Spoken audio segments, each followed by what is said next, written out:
In the summer of 1214, the rolling fields near the village of Bouvines in the county of Flanders were poised to witness a confrontation that would reshape the destiny of Europe. The sky was overcast, casting a somber hue over the assembled forces of King Philip II of France and a formidable coalition of enemies led by Emperor Otto IV of the Holy Roman Empire. King Philip II, known as Philip Augustus, had long been consolidating his power in France, determined to strengthen his realm against the fragmented yet powerful forces surrounding him.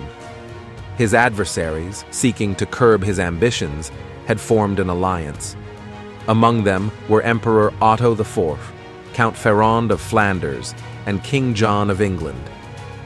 The coalition sought to weaken Philip's control and reclaim lost territories. As the armies positioned themselves on the fields of Bouvines, the tension was palpable. The French forces, numbering around 15,000 men, were strategically positioned with a river protecting their flank. Across from them stood the coalition army, slightly larger, with knights and soldiers from across the Holy Roman Empire, Flanders, and England. The clash commenced around midday. The coalition forces, eager to test the French defenses, initiated skirmishes. The French left wing, commanded by the zealous Bishop of Beauvais, Philip of Dreux, and the valiant Robert III of Dreux, faced the fierce Flemish troops led by Count Ferrand. The initial charge by the Flemish knights caused significant casualties, but the French line held firm, bolstered by reinforcements that eventually overwhelmed the Flemish, leading to the capture of Count Ferrand. In the center of the battlefield, King Philip II himself led his troops. His presence on the front lines was a beacon of inspiration for the French soldiers. The combat here was brutal and chaotic. At one critical moment, King Philip was unhorsed, surrounded by enemy soldiers. His knights, seeing their king in peril, fought with renewed fury, rescuing him and allowing him to remount. The French knights, leveraging their superior training and discipline, broke through the coalition infantry, causing confusion and panic. On the French right wing, William de Bars faced the combined might of the German and English forces under Emperor Otto IV.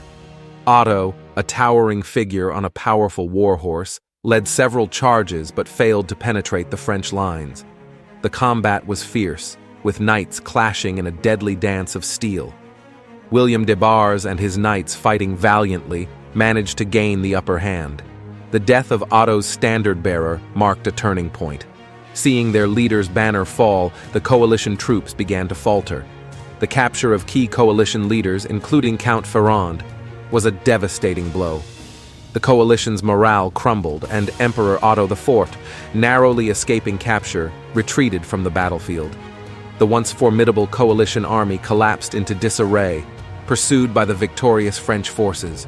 The victory at Bouvines was resounding. King Philip II's triumph solidified his control over disputed territories and diminished the influence of his rivals.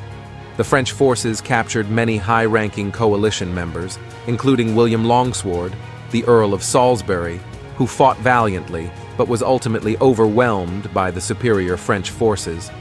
In England, King John's failure weakened his authority, leading to internal rebellion and the signing of the Magna Carta in 1215.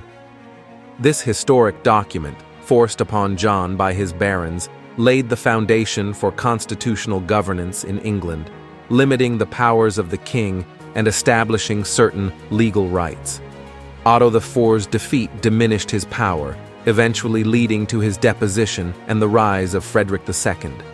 This shift in power dynamics within the Holy Roman Empire altered the political landscape of Central Europe, affecting alliances and power structures for years to come. The Battle of Bouvines was more than just a military victory. It was a pivotal moment that reshaped the political landscape of Europe. King Philip II's leadership and the valor of his knights ensured that France would emerge as a dominant power in the region. The battle demonstrated the importance of strategic positioning, strong leadership, and the indomitable spirit of an army fighting for its king and country. And so, the fields of Bouvines, once soaked with the blood of thousands, became a symbol of French unity and strength, a testament to a king's vision and a nation's resilience. The echoes of this battle would resonate through the annals of history, a reminder of the day when the destiny of Europe was irrevocably changed.